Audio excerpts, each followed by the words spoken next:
Barry, you're very welcome to episode 9 of Scaling Your Business podcast. Good man. Welcome. Glad to be here. Absolutely thrilled to have you here. Look, for those who are listening, this is your first time. Welcome. The Scaling Your Business podcast focuses on a number of what we've identified are the 13 blind spots that can otherwise hold back an otherwise healthy business. I go as far as saying there's actually 14, didn't include the 14th one, which is a pandemic. But nonetheless, the blind spots we're going to focus on today are lead generation, tying corporate goals to personal goals, accountability, learned helplessness, and capturing best practices. We'll do our best at getting through all of them. Before I do that, Barry, for those who are not familiar with you and your company, why don't you take the mic for 30, 45 seconds to explain who you are?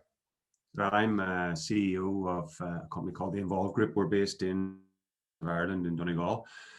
We have a SaaS platform that helps organizations that would typically have a deskless or distributed workforce like manufacturing or logistics, people out in the road that wouldn't sit at a PC or a laptop every day to do their work. And what we help them do is we help them digitally transform the way they manage that workforce through things like employee learning, internal comms, employee engagement, performance management, all in one single digital platform. But what we do isn't just the platform. Like essentially what we help our customers to accelerate their own specific digital transformation journey, and we focus on the technology solutions don't drive positive business outcomes. It's an employee behavioral change that you're looking for.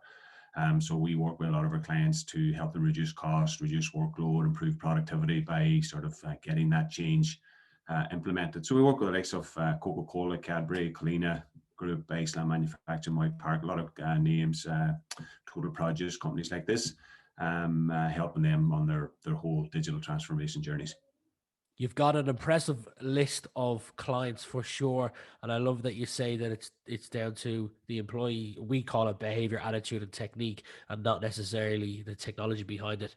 It's fascinating, yes, the amount of new tech that surfaced, even if you look back in the last decade, but the number of deals that close in a pipeline or open rate has not necessarily increased. In fact, it's gone down. So new tech or just layering on new tech upon new tech is not the answer.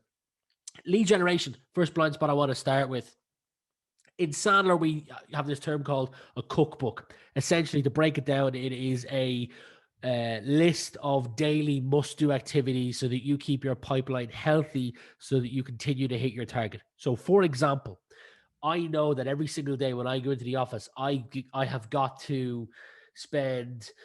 I've got to send 100 in-mails because I've done the maths of my conversion rate from in-mails to meetings and meetings to new clients.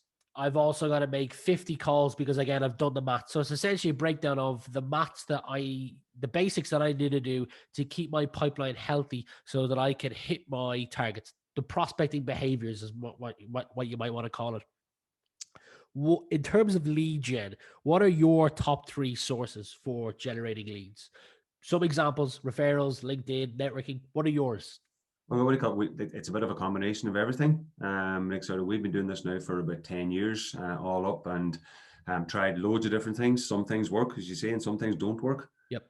So a lot of our sales processes is sort of through the years where, like, obviously you're looking for the holy grail of the inbound lead. You're looking at every software company or any company at all. It's magnificent when someone comes to your website over the weekend. You come to work on a Monday morning. Hey, presto, it's sitting there waiting for you to ring them. And it's sort of, in reality, waking up, that doesn't actually happen that often unless you're established for an awful long time and you're spending a huge amount of money to get that person to your website.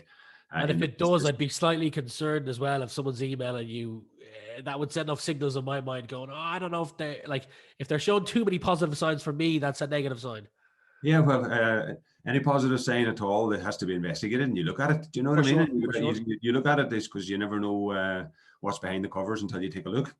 So a lot of the stuff we do is based on, like, we kind of look at the top of the funnel type marketing side of things in terms of the brand. We put an awful lot of effort into our brand. For example, now coming up on the 16th of February, we're running a digital virtual conference on transformation of HR and learning and development. We've put a huge amount of effort into that to generate leads and visitors to that conference. So far, there's about 1,500, 1,600 registrants for that conference. And we have, like, speakers from Coca-Cola and White Park and a lot of customers coming just to share stories with other people in relation to what their journey was like and telling the story. So like that is one source of leads, right? We obviously do your traditional stuff as well in relation to your ad spend and LinkedIn's and stuff like this. But if I'm honest, we don't find that as effective as kind of more belt and braces type stuff. But again, this is all learned through many months and years of trial and error of doing different things. Like a couple of years ago, we had an approach, we used to call it the fishing line approach, where we threw out as many fishing lines as we possibly could through InMail, through LinkedIn requests, through direct email marketing, all this stuff, and then said, well, we'll throw out as many lines as we can. And then once someone actually bites on a line, then we'll treat them like a fish. We'll try to reel them in with our sales process and tell them a story and try to sell to them.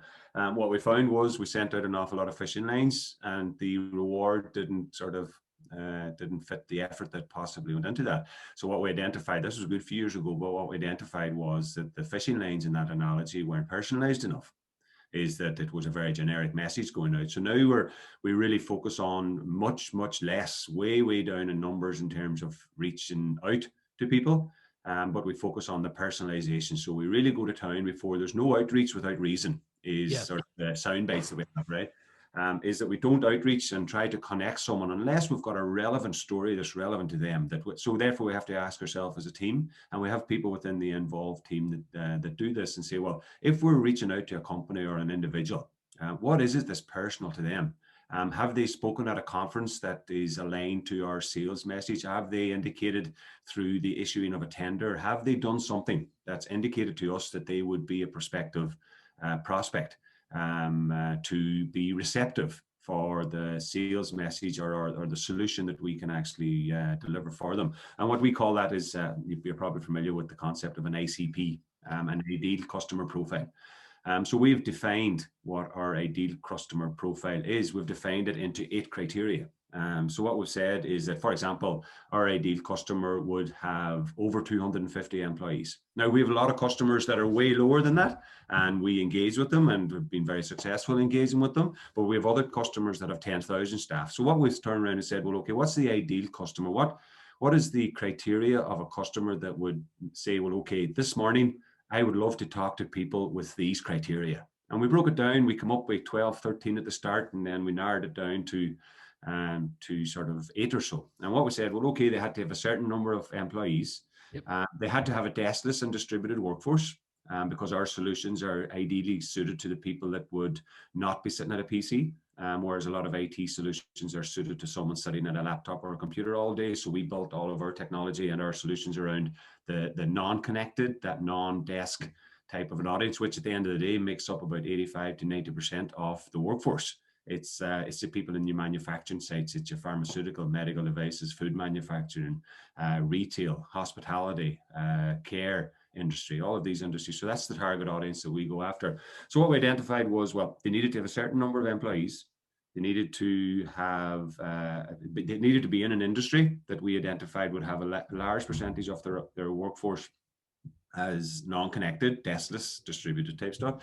And then we got into the specifics. We said, well, okay, have they given us any sort of indication through their public personas, through the stuff that they have publicly made available, that they're interested in one of our pillars? So we've actually got 4 pillars within our solution. There is a learning pillar to help companies digitize their learning solutions and their learning journey.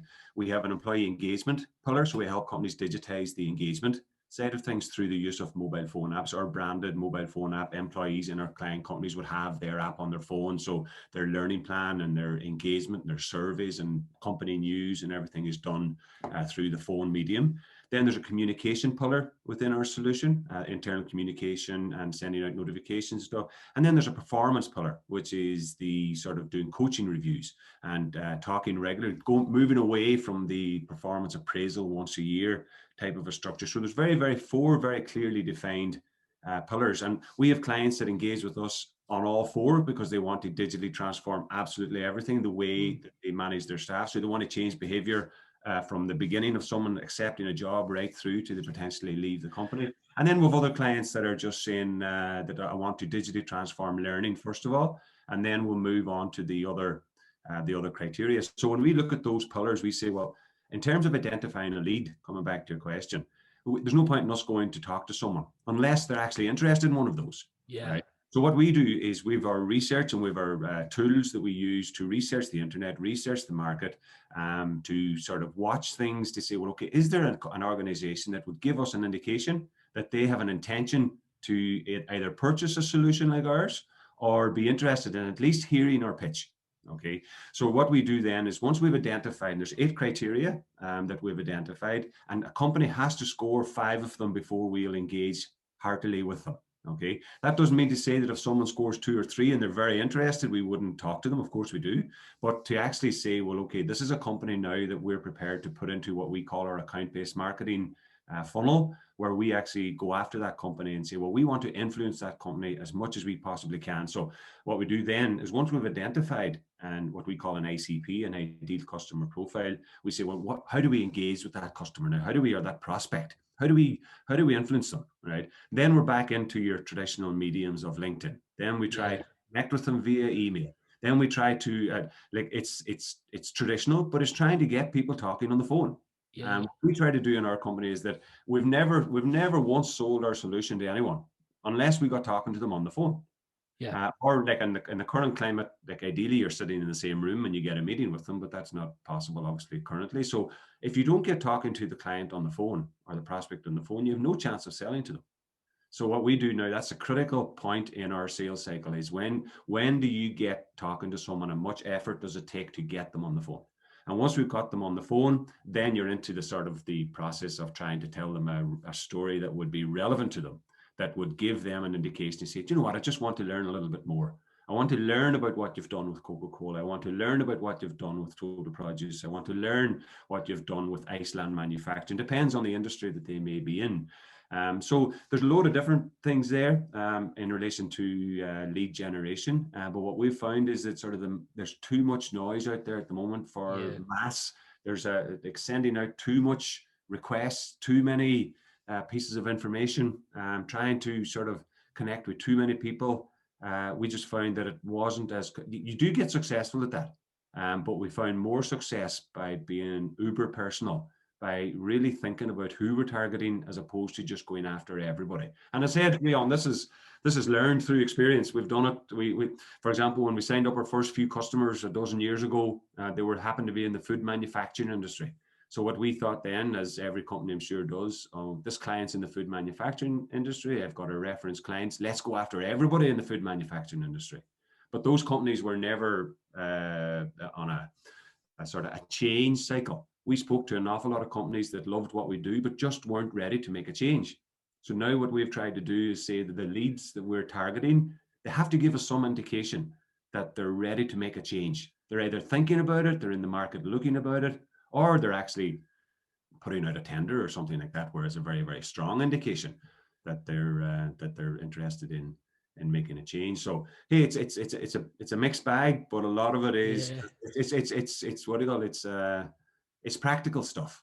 At the end of the day, you won't sell to someone unless you get them on the phone, and you'll only get them on the phone to talk to you if it's relevant to them at that moment in time. I agreed. You need to get them on the phone, and that's what we always strive for as well. You mentioned that there's a lot of noise. Also agree, and I love that you've narrowed down on your ICP by identifying 4 key pillars. I'm assuming that you've got very specific messaging for each of those pillars. The latter part of that I want to bring up on is at the earlier part of the answer to my question. You mentioned that you have a heavy focus on brand. How do you target all 4 of those pillars? Do you have like a podcast for, let's say one of your pillars is leadership? Do you have a podcast for that, and then an event like you have for HR? It's very hard to be specific on all 4 and attract their attention. I don't know if you're trying to get if you get what I'm trying to say, but you've got 4 pillars and you're trying to put out a messaging, but you need to be specific to get the attention of each of those pillars. How do you do that with your brand? Well, essentially, the sort of, again, this is through learning of doing this for a number of years. A few years ago, we would have taken the approach of target all of the messaging, all of the, what's the phrase, all of the sort of the reasons why a client should or a prospect should implement our solutions into one overall message. And if I'm honest, we sort of struggled a little bit with that because it was so broad. We had clients buying our solution because they wanted to get rid of all their paper in their manufacturing. They didn't want One feature set that we have and what we do for clients is we have a tablet-based solution that helps get rid of an Excel matrix and loads of people signing sheets of paper and no more filing cabinets. So that was one solution. Now they use our tablet for e-signatures, and filing cabinets are gone, paper records are gone, all this sort of stuff. So what we tried to do then was we brought this into one big message around the concept of workforce excellence. So we thought, well, the way we marketed our brand at that stage was we had a workforce excellence platform made up of 4 pillars of learning, communication, engagement, and performance. What we found that was successful to a certain extent. But what we found was that it was very large companies that bought into that concept because they understood a journey of operational excellence. Therefore, workforce excellence fitted that narrative very effectively. But then at the smaller scale, the sort of sub 1,000 employee level, they made that message in terms of brand didn't resonate as well with that audience. So coming to your point is that audience was interested in one of those pillars. And for example, it was learning. So we identified then that trying to talk to a large company of 3, 4, 5,000 staff just about learning, a lot of the time that those types of companies already have a learning solution in place. Yeah. They already have a learning management system. So we're trying to displace someone else, and that's very difficult. Okay, not impossible, and we have done it, but it's more difficult than a green field. So whereas the smaller company may still be using Excel a lot. So what we ended up doing was we ended up having a lot of product marketing type events and a lot of product focused resources and digital assets, which would, okay, if you're interested in learning, then we can talk to you about learning. Our case studies and our references and our testimonials are all based around learning. If you're interested in internal communications, for example, then we have case studies that we will talk to you around internal communications. But as a medium company, that was one of the sort of teething or the little sort of growth pains that we went through, was that as we transitioned from a pretty small company into a medium-sized company, what we found was that we were offering more, which opened up more market opportunities, but then the message can get diluted if you're not careful, because then I'd rather be an expert in one thing rather than being a jack of all trades. And if I'm honest, a few years ago, we probably fell into the jack of all trades a little bit. We could do a little bit of everything, and our marketing and our branding matched that. We had different product names. We had different positioning for different products, all under the Envolve umbrella. But 3 years ago, then we said, look, it's just Envolve. We got rid of all the chaff, got rid of all the different product names, and said, this is just Envolve. And once we made that decision, the branding became so much easier, because now we're just marketing one brand, which is Envolve, and then everything else falls out from behind that. But it's an ongoing effort. It's like someone said years ago, I heard, was that marketing is like a little wheelbarrow, and you can put loads of stuff into it, but unless someone picks up the handles and runs with it, then all it is a wheelbarrow sitting full of ideas. Yeah, so you have to push it.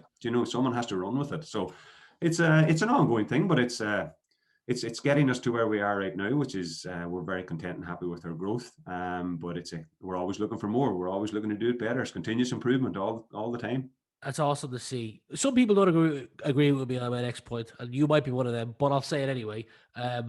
I believe that the intent behind an event matters. I'll give you the example. You've got a HR event with 1,500 people registered. Come on up. I believe the intent behind that matters. What I mean by that is, if your intent is to generate leads over creating solid content, you'll be more focused on registrants rather than delivering a really good experience. I focus more on making sure the experience is top quality. We've got a studio upstairs that we'll go to when we're doing training sessions, good lighting, good audio. We'll bring in guests.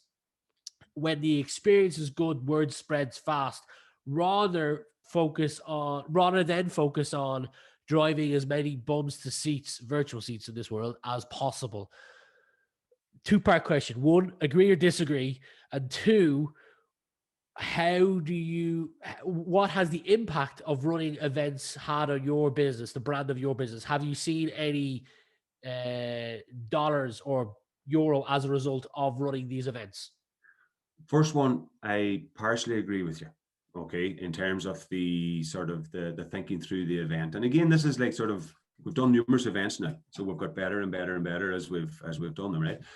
So it's not as if we've got the magic ingredient and we knew it right at the day dot and we didn't have any learning curve ourselves, right? So the first couple of events, we probably took the sales deals, the pipeline, the lead generation approach. Okay. What we found then was that, and it comes back to the point that I made before, we hadn't clearly defined our ICP. So we were just focused on getting bums on seats, right? So what we focused on was like sort of getting loads of people to the conference, like sort of as long as they kind of fitted our job title, then that was reasonable success for us. But then when we tried to follow those leads through and monetize them, okay, in terms of trying to sell and tell our story to them thereafter, like sort of the conversion rate wasn't as high as we wanted it to be, okay. So what we identified then was that sort of said, you know what, virtual events like these, it's actually, do you run an event like this to build your brand, or do you run an event like this to generate a lead? Okay. We took the approach then quite early in after doing our events that we would focus on the brand side of things. Okay, because if you focus on the brand, the lead will happen, but it'll take a bit of time for the lead to happen if you do a successful branding exercise. So what we found was that if we, coining your own phrase, that if you really focus on the quality of the content of the speakers, making it relevant for the people that are coming along, you may not sell to them, and the attitude may not be that you're trying to sell to those people 2 days after they've attended the event. So we're not shoving sales message down people's throats. We're looking for feedback on the event. We're trying to make the event much better so that we're building our brand. And because we're selling, like our solution is a business to business enterprise SaaS solution. It's a solution that sort of, it takes an enterprise decision to implement it. Okay, so it's not a sales cycle that you meet someone on a Monday and you can close the sale by the Friday afternoon. There's a decision-making committee involved. There's multiple silos within the companies. There's typically the HR team would typically lead it. But then the C-level would have to come in at some stage into the discussion. IT get involved, finance get involved. Sometimes when we're dealing with manufacturing operations, the quality team and the technical team get involved because we help them digitize continuous improvement processes within the teams in terms of ideas and generating and digitizing all of that. So the events, to answer your first question, we focus on the brand now, but the leads do come thereafter. Okay.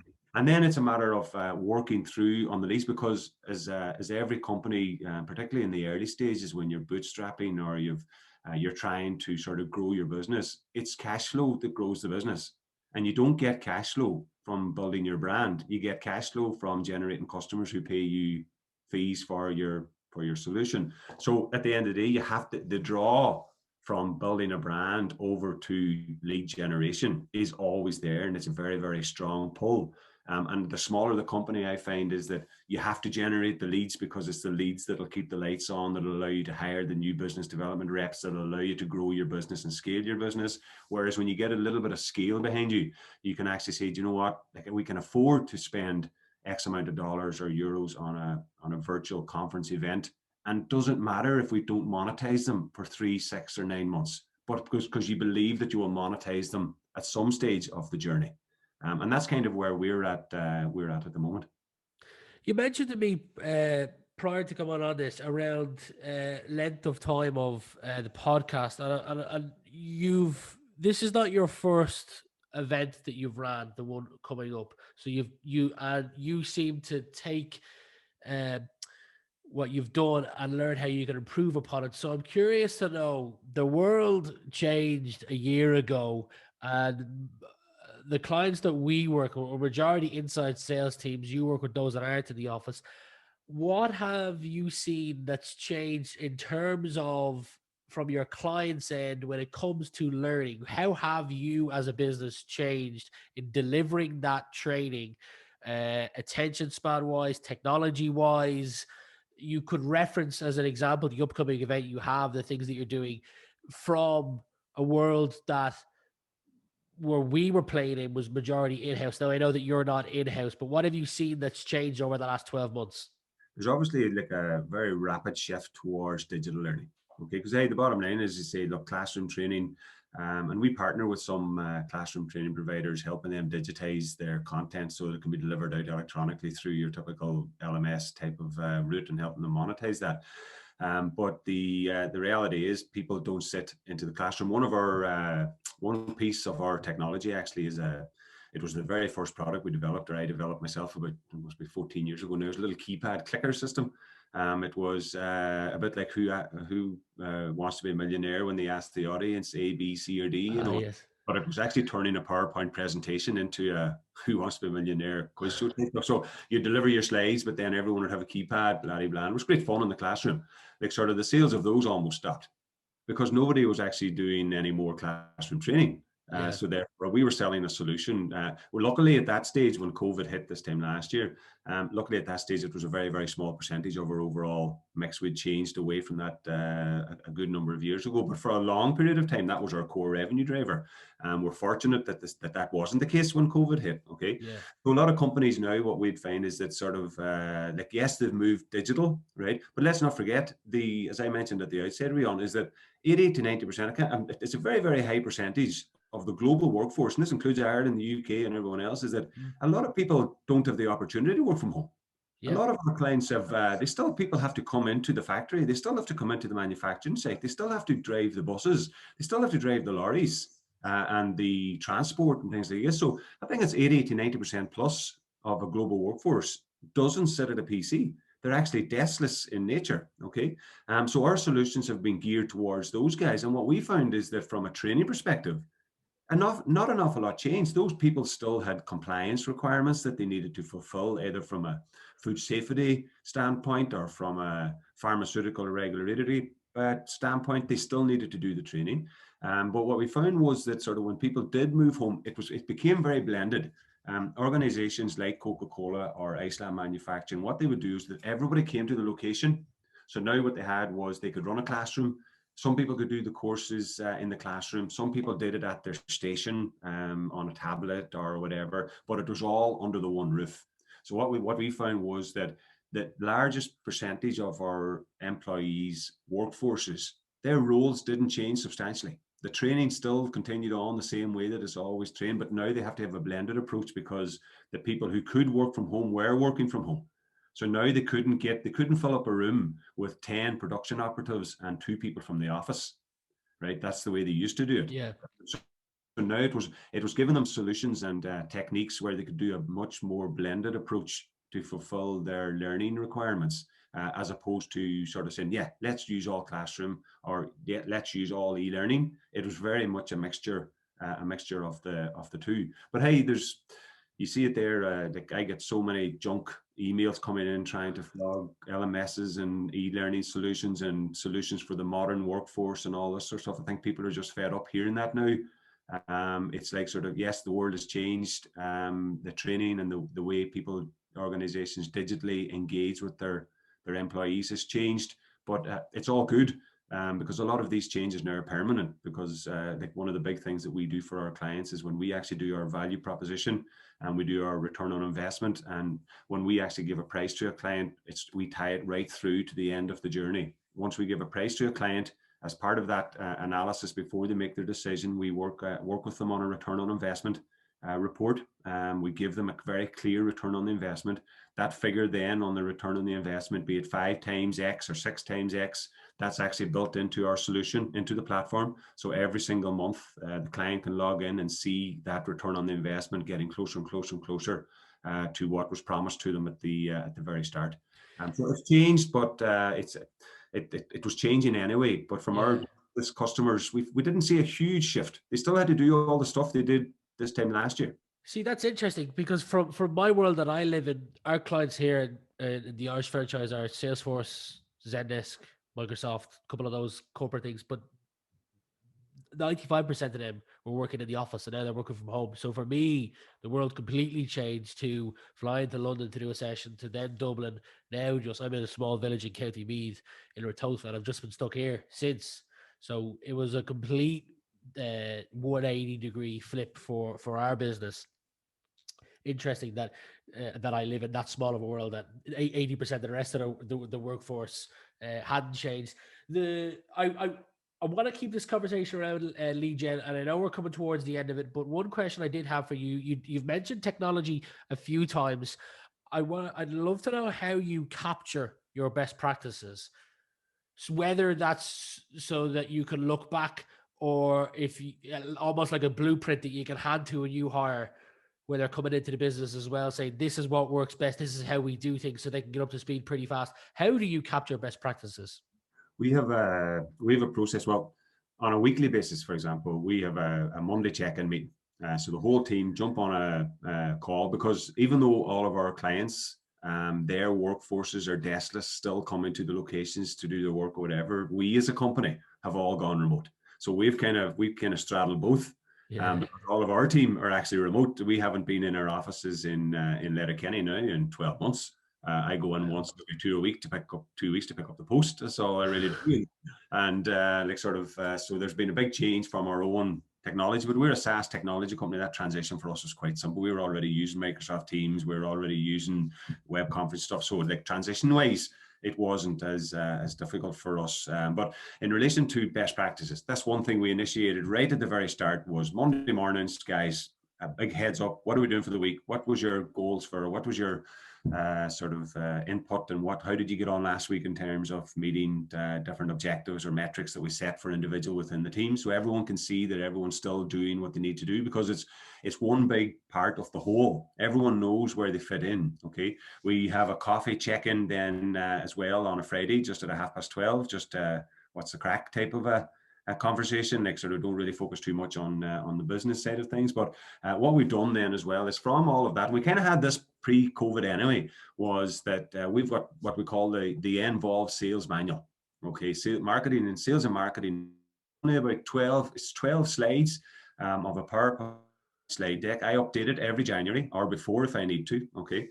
And what it is basically, right, here's the team. First slide on the thing, it says, this is the team. Here's where everybody fits in. It's a bit like lining out a Gaelic football team. You're in goal, you're the full back line, you're the midfielders, you're the forward line, okay? And this is what you need to do as a goalkeeper. This is what you need to do as a defender, right? But if the defender doesn't do a good job, the midfielder's job is obsolete. Okay, or the full forward's job is obsolete. So everybody understands exactly where they fit in, right? So, for example, we've got a guy on our team who's responsible for the brand. He does all of our digital events and focusing around building the brand. We have another people in our team, more people in our team that are focusing on finding ICPs. Okay, so they focus on identifying the companies. So they are researching, using tools on the internet, reaching out to people, trying to score organizations that would give us an indication that they would be receptive to what we're all about.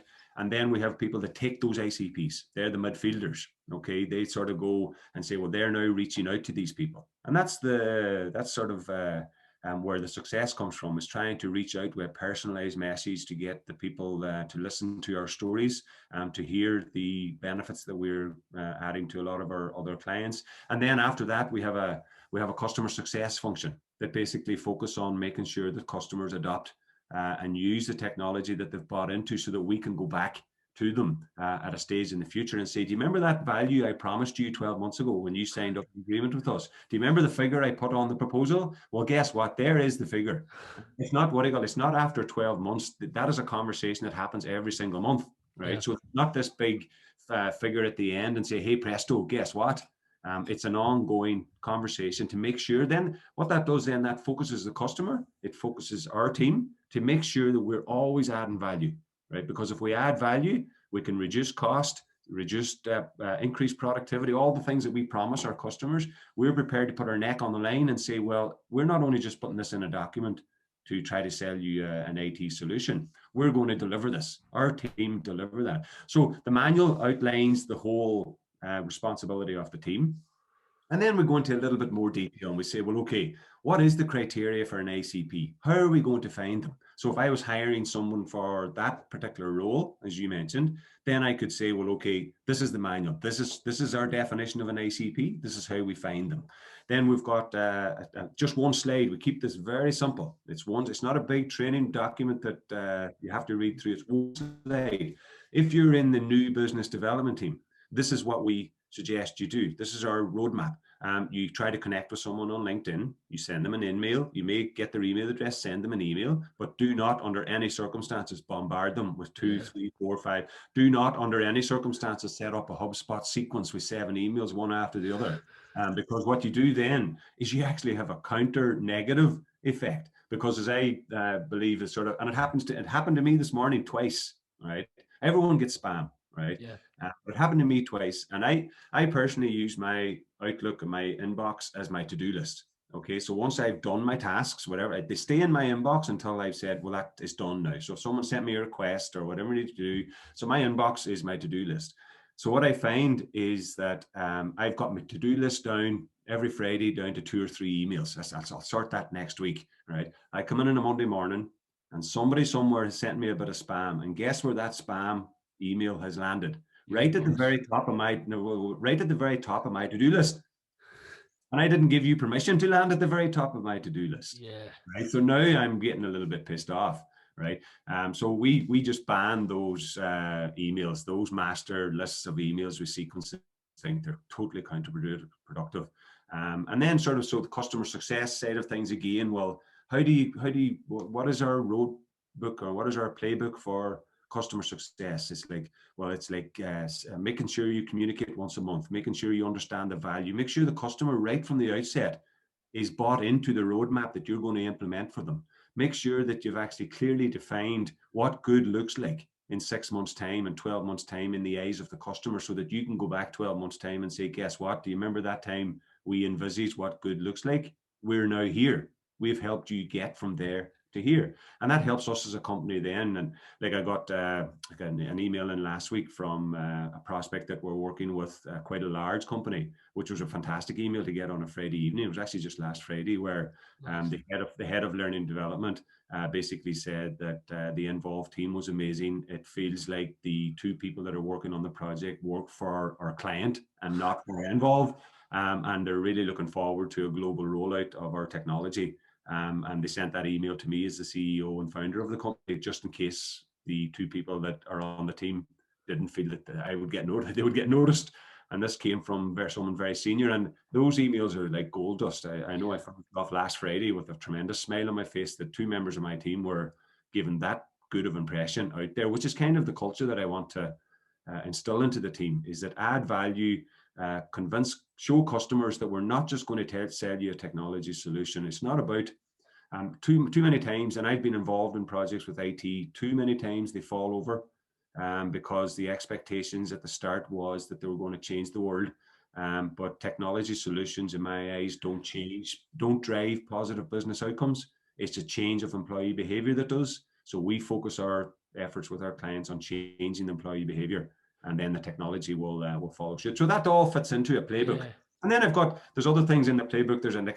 I call it an appendix of 5 or 6 slides or 6 slides. So if you're doing I'm sure you're familiar with spin selling, like Yes. your situation problems, all that sort of stuff. So we have a little bit of techniques on questioning. And if you're doing questioning to try to get to an understanding with the client, then these are some questions that you can pick from a list that will help you get up to speed on that. We have there's a six-stage sales cycle that we use, which is psychology of someone to buy stuff, and it's all about change. The first box being, I have no desire to change. The next box being, well, I'm thinking about changing, and is it worth it? The third box is, I'm definitely changing, and I'm deciding who to change to. So there's a little model that we use in relation to that. So when you're talking to someone, you can understand, well, is this person, which box are they in? Yeah. And then that will tailor your approach to how you approach them. Because if you find after talking to someone for 2 minutes that they're in box 1, yeah, that sounds like a great solution, but we're not really in the market for change, then you can say, well, that's great. I'll keep you on a newsletter or something if that's okay with you. And when you're ready, reach out to us. But then you get someone that maybe is nice and far down the line, and you've engaged with them right at the right moment. That's the magical sweet spot, and it ain't always easy to land on the magical sweet spot. Yeah. Psychology. Well, that's what our Sandler's built on, the foundations of it. You mentioned the L&D directors, the good news, and that's awesome to hear. Something that I've seen other people do before with L&D is they celebrate the wins. So let's say you have a weekly session with your client. You start with a checklist, and one of the things you've got to do is you've got to get someone on the call to give you a win that they had that week, and then that's taken and sent to the L&D directors so that they can share around the organization, and the wins are celebrated. So it kind of cements your brand within that company and keeps you in there. Barry, I've thoroughly enjoyed this conversation. Great to see that your business is successfully growing. not only that, but you also live in a beautiful part of the world, so life can't be too bad No, it's not bad. up there. It's all snowing out there at the moment, but it's quite nice. Amazing. Well, look, is there anywhere I can find that link to the HR event you have next week that I can link On our in website, if anyone's interested, the event's on the 16th of February. Yeah. So it's there's time. I'm not sure when you're publishing this podcast. I'm assuming you're publishing in the next few days or whatever. So yeah, the end of January. all right, so it's the 16th of February coming up, 2021. There's a link on our website. So if you just go to envolvegroup.com, envolve spelled NVOLVE group.com. So if anyone wants to register, it's a free event. So they can come along and register for the free event. And even if they don't, if they're listening to this podcast after the event, then if they do come to the website, there will be a section there because we obviously use all the content then and make it available thereafter. So if there's any particular panel discussions that are happening on that day that you've missed, then they'll be recorded for people to check out after the event. And if anybody wants to get in contact with you or your team and not end up on your to-do list, how do they do such? Send me a personalized email. Well, if you're a customer, you can call me any time of day. But if you're trying to sell me something, send me a really personalized email and tell me why you want to, or what the value is to Envolve of your solution right from the get-go. So we can cut through the chaff and sort of say, well, if it's for us on that sort of approach, then we can have a conversation. But if any of your listeners are interested in having a deeper conversation on how we can help them digitally transform any part of their HR, learning, engagement, internal comms, or performance and stuff, then if they're on our website, they can request a demo or request a callback from the website, or they're more than welcome to send me a direct email. It's barryharper@envolvegroup.com. I saw you did have a case study. I'm assuming you have more than one. I'll link them, the direct link to the case studies they can check out as well. Yeah. So there's a LinkedIn profile. If you do a search on LinkedIn, you'll find us and you'll get us. You'll find us that direction as well. Amazing. All right, Barry, thank you very much for being my guest today.